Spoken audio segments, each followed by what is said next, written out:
صاحب الحمدللہ ایک شخص صلی اللہ علیہ وسلم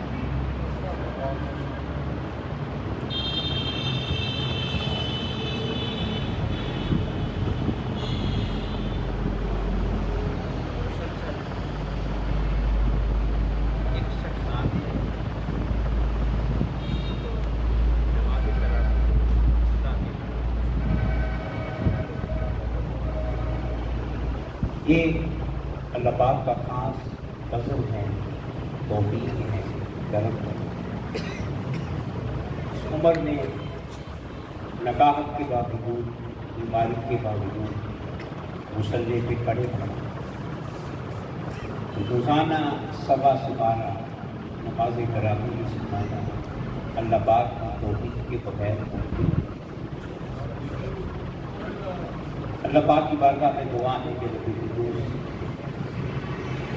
ان کی عمر میں، ان کی صحت میں، ان کے ذوق میں، ان کی صلاحیت میں اور ان کے پڑھنے میں مزید برکت دے۔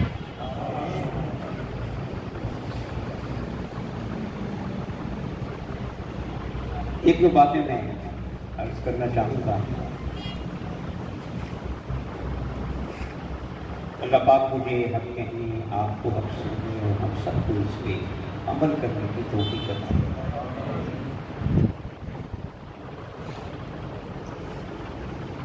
انگریزی زبان کا ایک لفظ ہے جو اردو میں بھی استعمال ہوتا ہے، ماڈرن۔ کیا لفظ ہے؟ اردو میں استعمال ہوتا ہے۔ ماڈرن کا معنی ہے نمونہ۔ کیا؟ نمونہ، مثال اور آئیڈیل بھی کہہ سکتے ہیں، جس کی تکلیف کی جائے اور اس کو سامنے رکھ کر اپنے آپ کو بہتر بنایا، اسے ماڈل کہتے ہیں۔ ہمارے یہاں چلتا ہے نا ماڈل کھانا، ماڈل ولیج، ماڈل سٹی، دوسروں کے لیے نمونہ بنتا ہے۔ اب اللہ پاک نے جس ہستی کو پوری انسانیت کے لیے ماڈل بنایا اور پوری انسانیت کے لیے مثال بنایا، آئیڈیل بنایا، وہ ہے آمنہ کا لال۔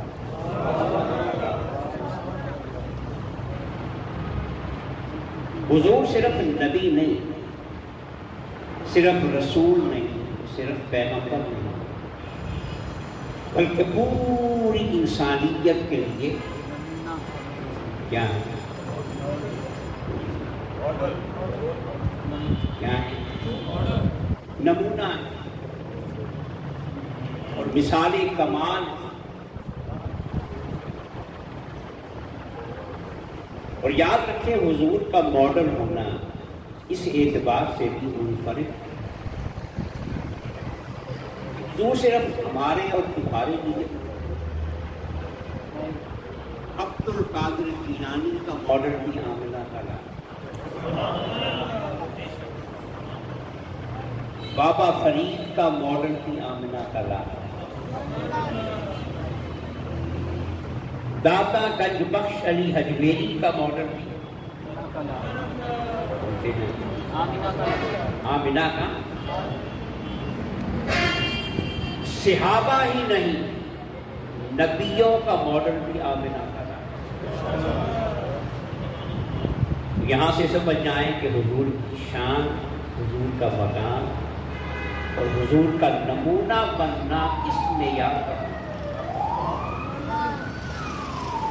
کہ ہر عام کے لیے بھی ماڈل مصطفیٰ اور ہر خاص کے لیے بھی ماڈل مصطفیٰ اور اخص الخواص کے لیے بھی ماڈل مصطفیٰ، اور کسی شخص کی نجات مصطفیٰ کی پیروی سے ہٹ کے ہے۔ اور جسے جس مقام پہ پہنچنا ہے اسے نمونہ مصطفیٰ کو. تو حضور کی حیثیت کیا ہے کہ حضور پوری انسانیت کے لیے ماڈل ہیں، نمونہ ہیں. اب چونکہ اللہ پاک نے حضور کو ماڈل بنانا تھا، باقی نبی ماڈل تھے مگر اپنے اپنے، اور حضور ہر دور کے ماڈل اور ہر طبقے کے لیے ماڈل. ہر نبی ہر طبقے کے لیے ماڈل. دیکھیں اسلام کی جو بنیاد ہے وہ توحید ہے. توحید کا معنی کیا ہے کہ خدا ایک ہے، پالنے والا بھی وہ، پیدا کرنے والا بھی وہ، زندہ کرنے والا بھی، مارنے والا بھی، شفا دینے والا بھی، رزق دینے والا بھی، بارشیں اتارنے والا بھی، ساری مشکلات کو حل کرنے والا بھی. پہلے کیا تھا کہ فلاں کام کے لیے خدا یہ ہے، فلاں کام کے لیے خدا یہ ہے، فلاں کام کے لیے خدا یہ ہے. اسلام نے کہا کہ نہیں، ایک خدا سارے کام کرنے والا. اگر اس ایک خدا نے پوری انسانیت کے لیے ماڈل بنا، کسی نے استاد بن کے نمونہ دیکھنا ہے تو مصطفیٰ کو دیکھنا، کسی نے تاجر بن کے نمونہ دیکھنا ہے تو مصطفیٰ کو دیکھنا، کسی نے سیاستدان بن کے نمونہ دیکھنا ہے تو مصطفیٰ کو دیکھے، کسی نے شوہر بن کر نمونہ دیکھنا ہے تو مصطفیٰ کو دیکھے، کسی نے عام شہری بن کر نمونہ دیکھنا ہے تو مصطفیٰ کو دیکھے، کسی نے منصف بن کے نمونہ دیکھنا ہے تو مصطفیٰ کو دیکھے. بس توحید ادھر بھی ہے، توحید ادھر بھی ہے. وہ خدا ہونے میں یکتا ہے اور یہ ماڈل ہونے میں یکتا ہے. تو حضور کو اللہ نے ہر طبقے کے لیے، ہر شخص کے لیے، ہر زمانے کے لیے کیا بنایا. یہاں میں ایک بات کر کے پھر آگے بڑھتا ہوں. باقی نبیوں کو یہ شان میسر نہیں، یہ شان حضور کے حصے میں آئی. ماڈل بنانے کے لیے حضور کی تخلیق دو حصوں میں باقی نبیوں کو یہ شرف نہیں ملا. وہ دو حصوں میں کیا ہوئی؟ سب سے پہلے اللہ نے اپنے نور سے مصطفیٰ کا نور پیدا کیا. یہ ماڈل بننے کے لیے آدم کو یہ شرف نہ ملا، کسی اور نبی کو یہ شرف نہ ملا. وہ صرف پیدا ہوئے. مصطفیٰ کی شان یہ ہے کہ پہلے نوری وجود پیدا ہوا، پھر ربیع الاول کی 12 کو اس نور نے لباس بشر پہن کر آمنہ کی گود میں آ گئی. یہ دو شانیں کیوں ملی؟ کہ حضور نے کیا بننا بولیے. اور ماڈل کس کے لیے بننا ہے؟ انسان کے لیے. اور انسان کون ہے؟ اللہ کا خلیفہ. انسان کون ہے؟ خلافت کے لیے ہم مزاج ہونا ضروری ہے. خلافت کے لیے ہم مزاج ہونا ضروری ہے. کسی پیر کا خلیفہ وہی بنتا ہے جس میں پیر نظر آتا ہے، پیر کی صفات نظر آئے، پیر کا کمال نظر آئے، پیر کا کردار نظر آئے. اور جو پیر کے اپوزٹ ہو وہ خلیفہ بنے گا. خلافت کے لیے مزاج ایک ہو گیا. تو پھر مولا نے کیا کیا؟ ہر کسی کو مولا نے واسطے سے پیدا کیا اور نور مصطفیٰ کو بلا واسطہ تاکہ مزاج کا فیض مل جائے، مزاج میں یکساں نہیں کیا جائے، تاکہ جب مصطفیٰ لباس بشر پہن کر محمد کا نام لے کر آمنہ کی گود میں جائے، ربیع الاول کی 12 کو دنیا میں ظاہر ہو تو فقط ایک انسان کے روپ میں نہ جائے، میرا ہم مزاج بن کے جائے۔ دوستان محترم، حضور کیا بن کے آئے؟ یہ نمونہ بن کے آئے، ماڈل بن کے آئے۔ اسی لیے کیونکہ حضور میں سارے کمال جمع ہیں۔ کبھی آپ نے غور کیا؟ نبیوں کو وحی ملی، نبیوں سے کہا فلاں مقام مقام پہ آؤ تو پیغام ملے گا، فلاں مقام پہ آؤ تو میں کلام کروں گا، فلاں مقام پہ آؤ تو میرے پیغام کا شرف ملے گا۔ مگر جو مصطفیٰ تھا نا، مولا نے کہا محبوب تو صرف نبی نہیں، تو ماڈل ہے، تو تو نمونہ ہے، اب تو پیغام کے پیچھے نہیں جائے گا، پیغام تیرے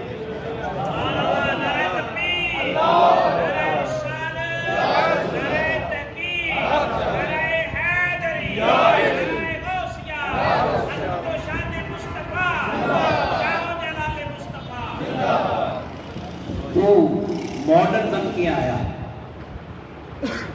اب کلام تیرے پیچھے آئے گا، تو جہاں پہ ہوگا کہیں پہ وہی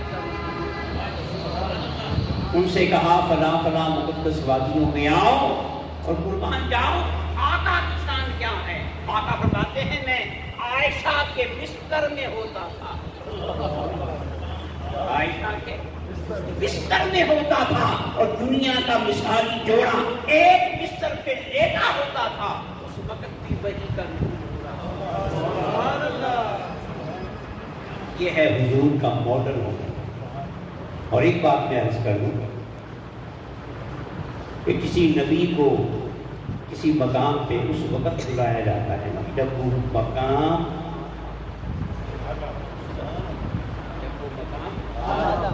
اور حضور سے اعلیٰ مقام،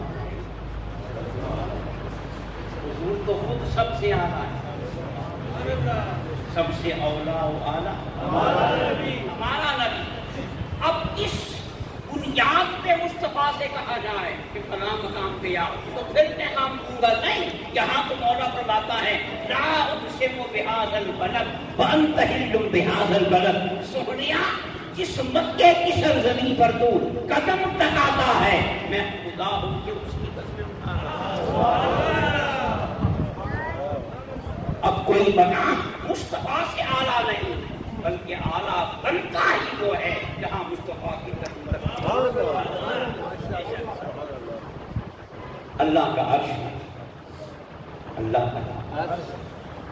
میں آپ سے پوچھوں گا، علماء بھی کہتے ہیں اللہ نے کہیں اپنے عرش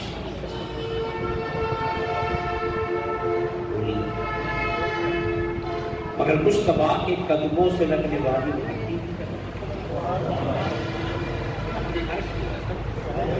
سمجھ جائیں کون اعلیٰ، سمجھ جائیں کون اعلیٰ ہے۔ معراج پر جو مصطفیٰ گئے تو معراج پہ مصطفیٰ کی جانے سے مصطفیٰ کو عزت نہیں ملی، عرش کو۔ اور آج پوری امت کا متفقہ فیصلہ ہے جس مقام پہ گنبد خضرا کے نیچے حضور کا جسم اطہر لکھا ہوتا ہے، وہ مٹی وہ زمین کا حصہ عرش الہی۔ بہرحال حضور کی شان کیا ہے کہ حضور پوری انسانیت کے لیے بولیے ماڈل ہے، نمونہ ہے۔ اب میں ایک بات یہاں پہ کروں گا، ایک واقعہ سنا دیا۔ جب حضور کی عمر 40 برس کی ہوئی، مکے کو جمع کرنا اور نعرہ لگا دیا کہ لا الہ محمد، یہ نعرہ ہر نبی نے لگایا۔ پھر ہر نبی سے سوال ہوا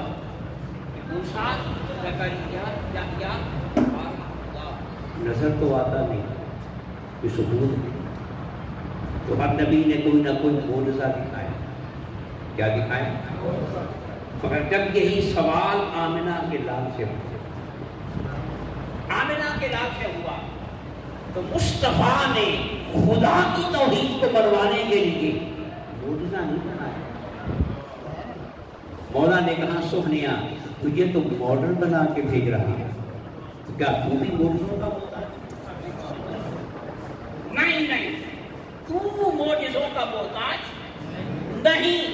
کسی نے اپنے عصا کو سانپ بنا کے تمہیں دکھایا، کسی نے لوہے کو ہاتھ میں پکڑ کے نرم کر کے مجھے دکھایا، کسی نے خیر خبریں دے کے مجھے منوایا، مگر وہ اس لیے تھے کہ وہ ماڈل نہیں تھے.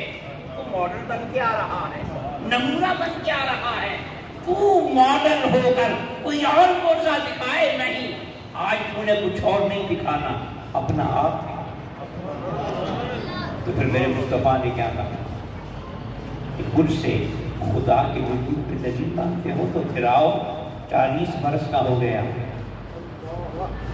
اور یہ 40 برس اسی مکے میں گزارے ہیں. تو پھر مکے والوں سارے اکٹھے ہو جاؤ اور محمد کی زندگی میں کوئی عیب تو نکال کے دکھاؤ. یہ چیلنج وہی کر سکتا تھا جس کو اللہ نے ماڈل بنایا. کیا بنایا؟ ماڈل بنایا، نمونہ بنایا، ساری انسانیت کے لیے رہبر و رہنما بنایا. مصطفیٰ نے کہا باقی معجزات دکھانا یہ میری شان نہیں، یہ ان نبیوں کا حصہ تھا. مجھے تو اللہ نے اپنے نور سے براہ راست پیدا کیا ہے، ماڈل بنایا ہے اور سارے کمالات کا خمیر میرے وجود میں سمو دیا ہے. تو اب میں سانپ بنا کے دکھاتا پھروں، چاند کے ٹکڑے کر کے دکھاتا پھروں؟ یہ تو معمولی ادائیں ہیں، معمولی کام ہیں. اصل کام کیا ہے کہ مصطفیٰ کی 40 برس کی زندگی میں کوئی عیب نکال سکا؟ تو پھر مکے والے مانتے ہیں کہ محمد کیا ہے؟ محمد کیا ہے؟ ماڈل ہوتا ہی وہ ہے کہ جس میں نقص نہ ہو، جس میں باقی جس کی پیروی کر سکیں. تو مصطفیٰ کی زندگی میں کوئی عیب نہیں. تو پھر میرے آقا نے کہا کہ جس کا بنایا ہوا اتنا بھی عیب ہے، افلا تعقلون، اب اسے کام نہیں لیتے. وہ بنانے والا اتنا بھی عیب ہے.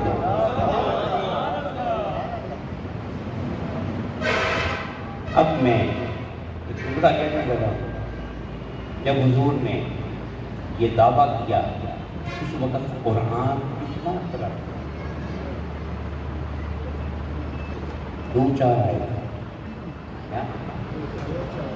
ایک سپارہ بھی ابھی پورا، 2-4 آیتیں اتری اور مصطفیٰ آیتیں نہیں سنا رہا، اپنا کردار دکھا رہا ہے، اپنا کردار دکھا رہا ہے. جب مکے والوں نے کردار مان لیا تو پھر کہا اب قرآن کو اس کا قرار، اسے میرا کردار مان، جس نے مجھے بے عیب بنایا ہے. اب بولیے مصطفیٰ قرآن کا محتاج ہے یا قرآن اپنے آپ کے محتاج؟ اس کے لیے کہ ماڈل کون ہے؟ آمنہ کا ماڈل کون ہے؟ آمنہ کا لال. اور ایسا ماڈل ہے کہ قرآن ابھی اترنا شروع ہوا ہے اور مصطفیٰ کا وجود مکمل ہے، مصطفیٰ کا کردار مکمل ہے، مصطفیٰ کی شان مکمل ہے. قرآن کو بھی اگلے 23 برس میں مکمل ہونا ہے، مگر میرے مصطفیٰ کا بے عیب ہونا پہلے دن ثابت ہو گیا. اور پھر اس بے عیبی سے مصطفیٰ نے خدا کے وجود کو بنوایا. تو پھر بتاؤ پہلے کس کو مانو گے؟ قرآن کو یا اللہ نے پوری انسانیت کے کس کو ماڈل بنایا؟ اب دوسرا نے محترم ایک بات ذہن میں رکھیے، فرشتوں کے لیے ماڈل بننا بہت مشکل ہے، انسان کے لیے ماڈل بننا، کیونکہ فرشتے جس مقام پہ ہیں نا وہیں پہ پیچھے ہٹیں گے نہ آگے بڑھیں.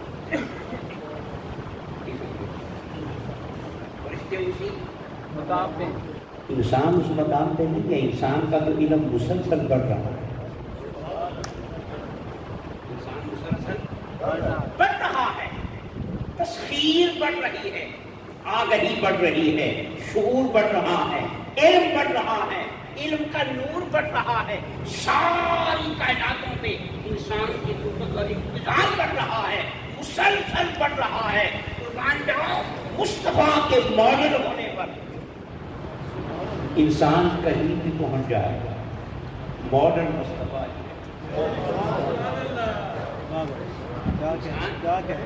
کہیں بھی چلا جائے ماڈل مصطفیٰ ہی رہے گا. انسان مکے اور مدینے کا باسی ہو تو ماڈل مصطفیٰ ہے.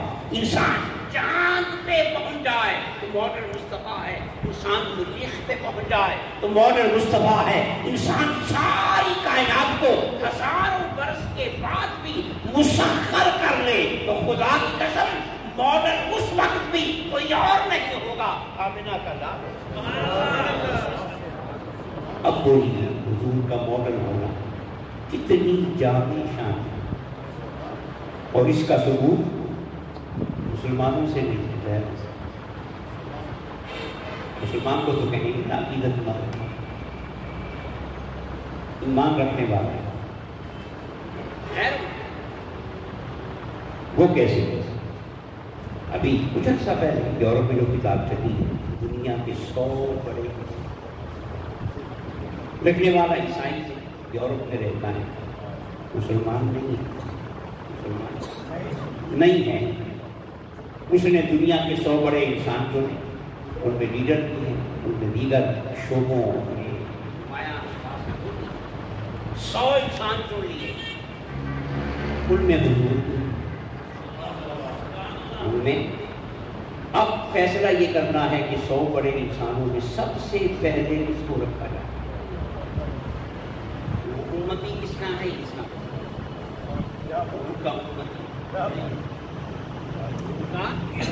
حضور کو نبی ماننے والا نہیں, حضور کے ملک کا بھی نہیں, حضور کے خاندان کا بھی نہیں, کوئی نسبت نہیں. حضور صاحب دنیا کی نسبتوں میں سے کوئی نسبت نہیں.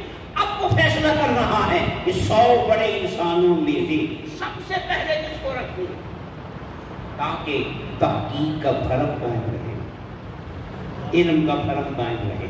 ترتیب میں غلطی ہو گئی, میری تحقیق میں حرف آئے گا, میری دیانت میں حرف آئے گا. اب اس نے فیصلہ کیا اس نے 100 بڑے انسانوں میں سب سے پہلے رکھا ہے تو نہ عیسیٰ کو رکھا نہ یورپ کے کسی ہیرو کو رکھا ہے, سب سے پہلے رکھا ہے آمنہ کے لال کو رکھا. آمنہ کی آمنہ کی تو کیا ثابت ہو گیا پھر ماڈل بننے کا آمنہ کی. اور آج ہی نہیں, آج کی ترقی یافتہ دنیا کی اگر محمد کو سلام ہے, قیامت تک آنے والی ہر گانے, ہر علم, ہر تحقیق, ہر فنون, ہر آگہی, ہر سائنس, ہر علم قیامت تک سلام کرے گا تو کسی اور کو نہیں کرے گا, محمد مصطفیٰ کو کرے گا. نعرہ تکبیر, نعرہ رسالت. تو قیامت تک کے لیے اللہ نے ماڈل بنایا تھا کس کو؟ آمنہ کے بعد بولیے آمنہ کے دوستانے ہو کر. اب جو میں بات کرنے لگا, حضور کو اللہ نے ماڈل بنا دیا. اب ہمارا حق کیا ہے؟ ہم بھی اسی وقت کامیاب ہوں گے جب حضور کو ماڈل بنائیں گے. صرف نام پڑھنے سے گزارا, صرف محبوب بنانے سے گزارا, صرف نبی ماننے سے گزارا, صرف کلمہ پڑھنے سے گزارا, صرف درود کی محفلیں سجانے سے گزارا, صرف میلاد کی رونقیں لگانے سے گزارا. گزارا کب ہوگا, عروج کب آئے گا, اور کامیابی کے راستے کب کھولیں گے جب ہم حضور کو کیا بنائیں گے. ہم بازار میں چل رہے ہوں تو ہمیں یہ احساس ہونا چاہیے کہ سونا کیسے کرنا, کھانا کھا رہے ہیں تو ہمیں یہ احساس ہو کہ سونا کیسے کھاتا ہے. ہر قدم اٹھائیں، ایک ایک قدم اٹھائیں تو ہمیں یہ احساس ہونا چاہیے کہ وہ ماڈل کیسے کرتا تھا، اس کی مثال کیا ہے. جس دن یہ احساس ہمارے اندر پیدا ہو گیا کامیابی کے راستے پر جائیں. اور اگر ہم نے حضور کو ماڈل نہ بنایا تو ایمان تو قائم رہے گا مگر عظمت بولے اقتدار اقوام عالم میں ہمیں نمایاں جگہ نہیں ملے گی. یہ ساری عظمتیں اس وقت آئیں گی جب ہم حضور کو اپنا ماڈل بولیے کیا بنائیں گے. حضرت بائیس مسکان کا واقعہ ہے. انہیں کسی نے خربوزہ پیش تو چھری دی حضور کاٹے ہیں تو چھری رکھتے ہیں چلو ڈالتے ہیں پھر رکھتے ہیں. کیا ان کی حدود پڑھنے میں کریں، سلام پڑھنے کے کریں، کیا ان کی حدود نہ کریں. لوگوں نے پوچھا حضور کاٹے کھاتے کیوں نہیں ہیں؟ فرمایا میں یہ نہیں جانتا کہ حضور نے خربوزہ کیسے کاٹا. میں ڈر رہا ہوں کہیں میرا کاٹنا مصطفیٰ کی سنت کے خلاف نہ ہو جائے، اس لیے مجھے کاٹنے کی ہمت نہیں. یہ جذبہ ہے کہ جذبہ کب آئے گا جب ہم حضور کو اپنا ماڈل بولیں. اور آج کا دور مثالیں بہت ساری ہیں. ایک جو بات کو مکمل کرتا ہوں. شاہ فیصل سعودی عرب کے بادشاہ امریکہ کے دور پہ گئے اور وہ نڈر آدمی بات کرتے ہوئے کسی سے ڈرتا ہے. امریکہ میں گئے، وہاں پہ کھانے کا وقت ہوا، ٹیبل لگ گیا، کھانا کھا رہے ہیں. شاہ فیصل نے چمچ استعمال نہیں کیا، چھری کانٹے استعمال ہاتھ سے. اب وہ پورا بین الاقوامی میڈیا دیکھ رہا ہے. اب آپ کے علم میں یہ بات ہونی چاہیے کہ مسلمان جب نبی کی سنت پہ عمل کرتا ہے انہیں بڑی تکلیف ہوتی ہے. اب میں آپ کو کیا بتاؤں، اخبار اگر آپ پڑھتے ہو تو ہمارے کچھ لوگ جو کہتے ہیں سبحان اللہ، آپ زندگی میں ماشاء اللہ الحمدللہ، یہ لفظ کہنا کہ ان کو مسلمان ایسے ہو جائے سمجھ میں آئے. اب شاہ فیصل نے ان کے سامنے ان کے ٹیبل پہ بیٹھ کے کھانا کھایا، وہ تو چپا ہوگا، تکلیف تو نہیں ہوگی.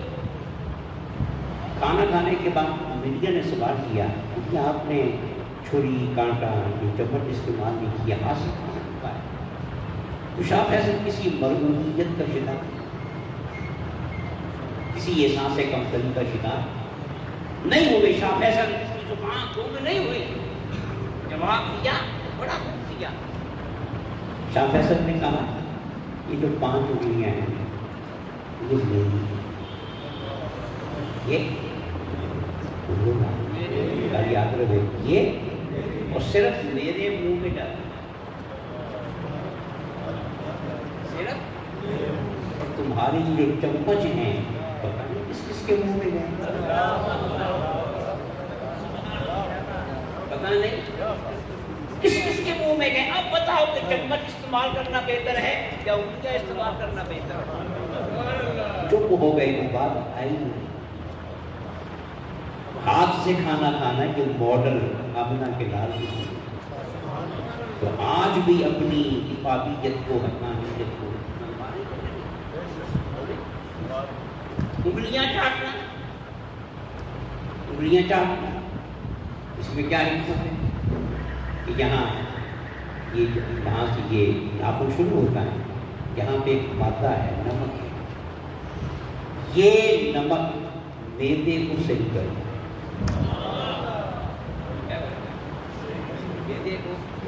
اب حضور نے کہا پہلے کھانا ہاتھ سے کھاؤ اور پھر انگلیاں چاٹو. تو بظاہر ہم تو سالن چاٹ رہے ہوتے ہیں مگر مقصد وہ سالن نہیں ہوتا، مقصد وہ مادہ ہوتا ہے. جب ہم انگلی کو چاٹیں گے تو وہ مادہ ہمارے اور ہمارا نظام ہضم بہتر ہو جائے گا، تو پھر بولیے ماڈل ہے کہ نہیں؟ اور آج یورپ کی دنیا میں اس سنت پہ کام ہو رہا ہے۔ حضور نے فرمایا کھانا گائے نہ تو بٹر پہ چھوڑو، تعلیم کس کی ہے؟ ہمارے نبی، ٹھیک ہے؟ جرمن میں اس وقت کہاں قانون ہے، اگر آپ ہوٹل میں جاتے ہیں، کھانا آپ نے منگوایا، پیسے آپ نے پورے دیے، اس کے باوجود اگر کھانا آپ نے برتن میں چھوڑ دیا تو ہوٹل والے فوراً پولیس کو بلاتے ہیں۔ پولیس آ کے آپ کو جرمانہ کرے گی کہ آپ نے یہ اوپر سے بولیے، ہمیں کب شرم آئے؟ یہ قانون کس کا ہے، ضابطہ کس کا ہے، اور عمل کون کر رہا ہے؟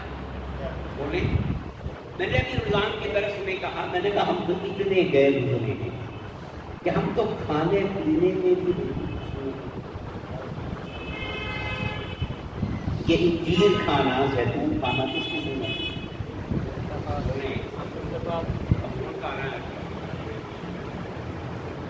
ہمارے یہاں ہمیں تو زیتون کا پتہ ہی نہیں کہ جو اب پیزا چلنا نہیں ہوا ہے اس پہ وہ پیزا لگاتے ہیں۔ ہم نے پوچھا کہ یہ کیا ہے، یہ زیتون ہے، تو ہمیں خبر ہوئی کہ یہ دکھایا جاتا ہے، مولا اس کی قسمیں اٹھا رہا، سونا کھا رہا، اور ہمیں خبر ہی نہیں۔ سرکہ کھانا حضور کی سنت ہے۔ حضور نے فرمایا جس گھر میں سرکہ ہے نا وہ گھر سالن سے خالی نہیں، سالن سے، اس کا معنی یہ ہے کہ سرکہ پورا سالن ہے۔ اب ہمارے معاشرے میں سرکہ کھایا جاتا ہے؟ میں نے 10 دفعہ جو زندگی میں سرکہ دیکھا ہے چائنیز ریسٹورینٹ، وہ سرکہ ڈال کے اس میں وہ ہری مرچی کاٹ کے، اس سے پہلے ہمارے یہاں سرکہ کھانے کا سنت کس لیے؟ بولو، اگر ہم سنت کو ماڈل ہمارا تھا، نمونہ ہمارا تھا، سرمایہ ہمارا تھا، اثاثہ ہمارا تھا، اور استعمال غیر کر رہے ہیں۔ ابھی رمضان شریف میں یہ جو پہ فیصل آباد کی جوبل سر وہاں پہ PhD ڈاکٹر ہیں، ڈاکٹر نیاز کا دوست، انہوں نے مضمون لکھا ہمارے دوست۔ اب انہوں نے کیا کہا کہ جو ہے، انہوں نے کہا کہ جب غار ہرا میں پہلی وحی آئی تھی، غار ہرا میں تو حضور کے پاس جو کھانا تھا وہ درخت کا بنا ہوا کیسے بھی تھے، وہ چاول کا بنا ہوا جو کے ستو کیا تھے، جن جو کے ستو کو حضور تناول فرما رہے تھے، اور انہوں نے کہا کہ آج کی جو جدید ریسرچ ہے انہوں نے کہہ دیا ہے کہ جس شخص کو شوگر ہو، بلڈ پریشر ہو، کولسٹرول ہو، 4 بیماریاں عام ہو، بلڈ پریشر، کولسٹرول، انہوں نے کہا کہ جو شخص گندم کی روٹی چھوڑ دے، چاول چھوڑ دے، جو کی روٹی کھائے، مستقل جو کی روٹی کھائے، اس کی آدھی سے زیادہ یہ بیماریاں ختم ہو گئی۔ اب یہ جو کھانا سنت کسی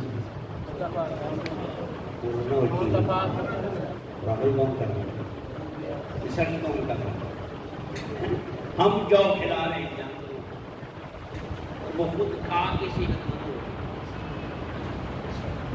اس لیے میں نے عرض کیا ہے کہ ہم صرف حضور کو نبی پیغمبر سمجھ کے نہیں، کیا بنائیں ماڈل بولے نا، اور ہر کام حضور کی سنت کے مطابق کریں، پھر آپ دیکھیں برکت آپ کو زندگی میں سکون آتا ہے کہ زندگی میں قرار آتا ہے کہ بے شمار چیزیں ایک ڈاکٹر نے لکھا،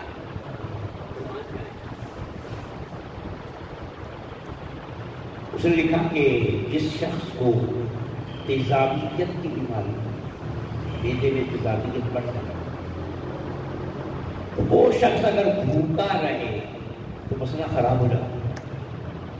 اسے کچھ نہ کچھ کھاتے رہنا ضروری ہے، اس کے پیٹ میں کیا ہو تیزابیت بڑھ جائے، وہ بھوکا رہنا اس کے لیے نقصان دہ۔ اس نے کہا میں حیران ہو گیا کہ میرے کچھ مریضوں نے روزے رکھے، مریض وہ کس کے تیزابیت کیا کیا رکھے، 16 گھنٹے بھوکے رہے، کوئی نقصان نہیں۔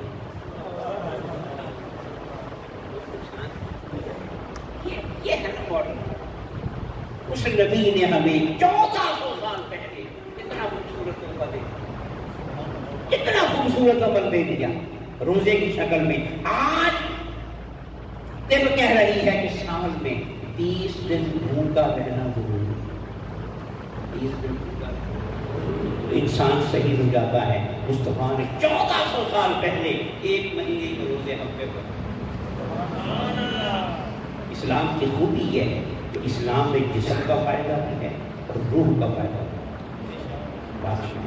ہر عبادت میں ہر جسم کا فائدہ بھی ہے اور روح کا فائدہ بھی ہے۔ یہی توحید کا فیض ہے کہ کام ایک ہے، فائدے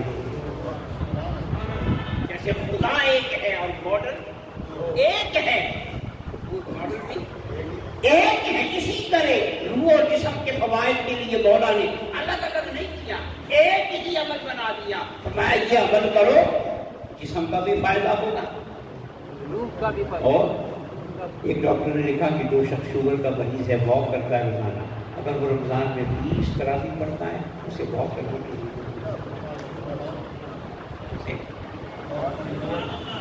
یہ دیکھیے اللہ پاک نے، میں تو بلکہ کہا کرتا ہوں کہ رمضان کے مہینے میں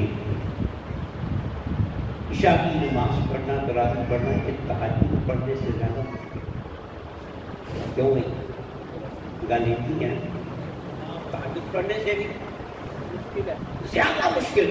افطاری کی، خوب کھانا کھایا، پانی پیا، دن بھر کی تھکاوٹ کی ہے، طبیعت بوجھل ہو گئی، نیند زور پہ آتی ہے کہ نہیں؟ تو مولا کہتا ہے صرف عشاء نہیں پڑھنی، نال بھی تو یہ تراویح پڑھنا تہجد پڑھنے سے بھی۔ اس لیے آقا نے فرمایا جس نے رمضان کے روزے رکھے تراویحاں پڑھی نا، اللہ نے اگلے پچھلے سارے آئیے ہم حضور کو کیا بنائیں، بولیں بنائیں گے۔ اس کے لیے شرط ہے کہ ہم حضور کی سیرت کا مطالعہ، صرف نعتوں سے نہیں، حضور کی سیرت کا مطالعہ کریں، حضور کے اعمال کا، حضور کے کردار کا، حضور کا اسوہ جو ہے وہ ہماری نگاہوں کے سامنے ہونا چاہیے۔ اللہ پاک کی بارگاہ میں دعا ہے کہ رب قدوس ہمیں صحیح معنی میں حضور کا سچا غلام اور مصطفی بنتے ہوئے اچھا انسان بننے کی توفیق عطا فرمائے۔